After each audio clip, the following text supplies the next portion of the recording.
Okay, the Three Musketeers, Chapter 7, The Musketeers at Home. As soon as D'Artagnan was outside the Louvre, he consulted his friends about how he should spend his share of the 40 pistoles. Athos told him to order a good meal at the Cabaret de la Pomme de Pin. Porthos advised him to hire a servant. Aramis urged him to take a suitable mistress. The meal was prepared that same day, and the servant served it. The meal had been ordered by Athos. The servant, a Picard, had been supplied by Porthos, who found him standing on the La Tournelle bridge, spitting in the water and watching the rings it formed on the surface. Porthos had decided that this occupation indicated a thoughtful, contemplative nature, and hired him without further recommendation. Planchet, that was the Picard's name, was pleased by the lordly appearance and manner of the gentleman he assumed to be his new master. He was somewhat disappointed when Porthos told him that he already had a servant named Mousqueton, that he had no need of another, not one, even though he lived on a grand scale, and that he had hired him for his friend D'Artagnan. However, when he served the dinner given by D'Artagnan and saw him take out a handful of gold to pay for it, Planchet thought his fortune was made and thanked heaven for having placed him in the service of such a Croesus. He kept his opinion till after the meal, whose leftovers enabled him to make up for a long period of involuntary fasting. But when he made his master's bed that night, Planchet's illusions vanished. It was the only bed in the apartment, which consisted of an anteroom and a bedroom. Planchet slept in the anteroom on a blanket taken from D'Artagnan's bed. D'Artagnan did without one from then on. Athos had a servant named Grimaud, who he had trained in his own special way. Athos was a very quiet man. In the 5 or 6 years during which he had lived on close terms with Porthos and Aramis, they had often seen him smile but never heard him laugh. His words were few but expressive. He always said exactly what he meant and nothing more, with no embellishment, frills, or embroidery, and when he described events, he left out minor incidents. Although he was handsome, intelligent, and barely 30, he had no mistress, as far as anyone knew. He never talked about women. He did not object when others talked about them in his presence, but he made only bitter, misanthropic comments, and it was easy to see that this kind of conversation was unpleasant to him. His reserve, silence, and unsociability made him seem almost like an old man. To avoid changing his habits, he had trained Grimaud to obey him at a gesture or a movement of his lips. He spoke to him only in special circumstances. Grimaud was devoted to him and had great respect for his intelligence, but he was also deathly afraid of him.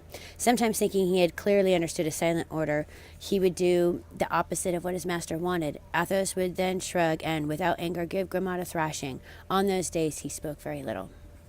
Porthos, as we have seen, was totally different from Athos. He spoke not only a great deal, but loudly, and in fairness to him, it must be said that he cared very little about whether anyone listened to him or not. He talked for the pleasure of hearing himself talk. He talked about everything but scholarly subjects, saying that he avoided them because of a deep hatred of scholars that he had acquired in childhood. He was less distinguished-looking than Athos. At the beginning of their friendship, his feeling of inferiority in this respect had often made him unjust to Athos, and he tried to surpass him by all the splendor of his clothes. But wearing his ordinary musketeer's uniform, Athos would take his rightful place and relegate the ostentatious Porthos to a secondary rank merely by the way he threw back his head and put his foot forward. Porthos consoled himself by filling Monsieur de Treville's anteroom and the guard-rooms at the Louvre with tales of his amorous adventures, which was a topic that Athos never even mentioned. After a long series of love affairs with ladies from various segments of the French aristocracy, Porthos was now said to be on intimate terms with a foreign princess who cherished him greatly. An old proverb says, like master, like servant. Let us now turn from Athos's servant to Porthos's, from Grimaud to Mousqueton. Mousqueton was a Norman. His real name was Boniface, but Porthos had found this too peaceful and changed it to the more warlike name of Mousqueton. He had entered Porthos's service with the agreement that he would be given only lodging and clothes, but that both he and the magnificent, but that both would be magnificent, and that he would have 2 hours a day in which he could work to satisfy his other needs. Porthos had accepted the bargain. It suited him perfectly. He had doublets made for Mousqueton from his old clothes and spare cloaks, thanks to a clever tailor who knew how to make shabby garments look like new again, and whose wife was suspected of wanting to make Porthos depart from his aristocratic habits. Mousqueton was able to cut a very good figure beside his master. As for Aramis, his character has already been described, and moreover, we will see it develop more fully along with the characters of his companions as the story unfolds. His servant was named Bazin. Because Aramis hoped to one day take holy orders, Bazin was dressed in black, as befits the servants of a churchman. He was a plump, gentle, placid man from Berry, in his late 30s.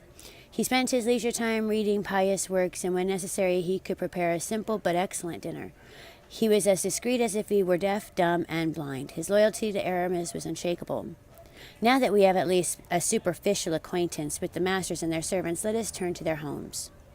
Athos lived on the Rue Férou, near the Luxembourg. His apartment was composed of 2 small but attractively furnished rooms in a house owned by a woman who, though still young and beautiful, had been unsuccessful in her efforts to arouse his interest. A few relics of a bygone splendor shone on the walls of his modest apartment. There was a richly damasked sword and apparently dated. There was a richly damasked sword that apparently dated from the reign of Francis I.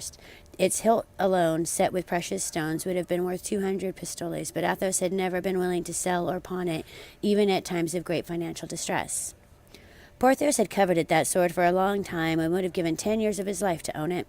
One day when he had a rendezvous with the Duchess, he tried to borrow it from Athos. Athos took the money from his pockets, gathered his jewelry, ornamental braid, gold chains, and offered it all to Porthos but the sword. He said would never leave its place until he moved out of the apartment.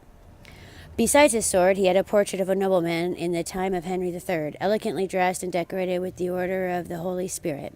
A certain family likeness between Athos and the man in the portrait seemed to indicate that this great lord was his ancestor. Finally, a chest adorned with magnificent examples of the goldsmith's art and bearing the same coat of arms as the sword in the portrait stood on the mantelpiece and formed a sharp contrast with the rest of the furniture. Athos always kept the key to that chest on him, but one day he had opened it for Porthos, who saw that it contained only letters and papers, no doubt love letters and family papers. Porthos lived in a large and apparently sumptuous apartment on the Rue de Vieux-Colombier. Each time he passed by his windows with a friend, Mousqueton would be standing at one of them in full livery, and Porthos would look up with a sweeping gesture and say, "That's where I live." But he was never found at home. He never invited anyone to come there, and no one knew what real riches might lie inside that sumptuous appearance. Aramis lived in a little ground-floor apartment consisting of a dining room, a bedroom, and a small salon. The bedroom windows opened to a dense garden that was impenetrable to the neighbors' eyes. As for D'Artagnan, we have already seen his lodgings and become acquainted with his servant Planchet. D'Artagnan was very curious by nature, like everyone with a gift for intrigue. He did his best to learn the real identities of Athos, Porthos, and Aramis, for each of these pseudonyms hid an aristocratic name. This was especially obvious in the case of Athos, who was unmistakably a great nobleman. D'Artagnan questioned Porthos about Athos and Aramis and Porthos. Unfortunately, Porthos knew no more about Athos's life than what hearsay had told him. It was said that he had suffered great afflictions in his love affairs and that a monstrous betrayal had poisoned his life forever. What that betrayal had been, no one knew. As for Porthos, except for his real name, which was known only to Monsieur de Treville, along with those of his 2 comrades, there was very little mystery about his life. Vain and indiscreet, he was easy to see through as a crystal. The only thing that might have misled an investigator would have been to believe all the good things he said about himself. Aramis, on the other hand, while seeming to have no secrets, was actually steeped in mystery. He answered very little when questioned about others and eluded questions about himself. One day when he was talking with D'Artagnan, he had mentioned Porthos's rumored love affair with the princess. D'Artagnan tried to find out something about Aramis's own amorous adventures. "And what about you?" he asked. "You're willing to discuss others, baronesses, countesses, and princesses, but—" "Excuse me," Aramis interrupted. "I've mentioned Porthos's affairs to you only because he makes no secret of them, and I've often heard him loudly proclaiming them. But believe me, if I'd learned about them from someone else, or if he'd confided them to me as a secret, I would never have breathed a word about them."